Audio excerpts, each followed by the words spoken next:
ट्रकों की आमने सामने जबरदस्त भिड़ंत में 2 लोगों की मौके पर हुई मौत, कोहरा बना दुर्घटना का कारण। सूरजपुर जिले के कोतवाली थाना क्षेत्र में सुबह सुबह एक भीषण सड़क हादसा हो गया है, जहां NH 43 पर कोटमी गांव के पास 2 ट्रकों की आमने सामने जोरदार भिड़ंत हो गई। टक्कर इतनी जबरदस्त थी कि दोनों वाहनों में आग लग गई। हादसे में 2 लोगों की मौके पर ही मौत हो गई है, जबकि 2 अन्य गंभीर रूप से घायल बताए जा रहे हैं।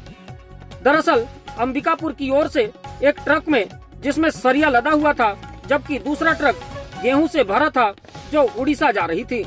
दोनों के बीच हुए भिड़ंत के बाद दोनों ट्रक सड़क पर ही जलने लगे। हादसे की सूचना मिलते ही पुलिस और फायर ब्रिगेड की टीम मौके पर पहुंची और कड़ी मशक्कत के बाद आग पर काबू पाया जा सका।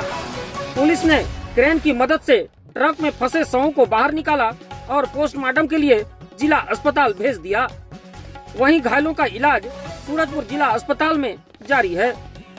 बताया जा रहा है कि घना कोहरा हादसे की वजह हो सकता है। टक्कर के बाद NH 43 पर लंबा जाम लग गया, जिससे हटाने के लिए पुलिस लगातार प्रयास कर रही है।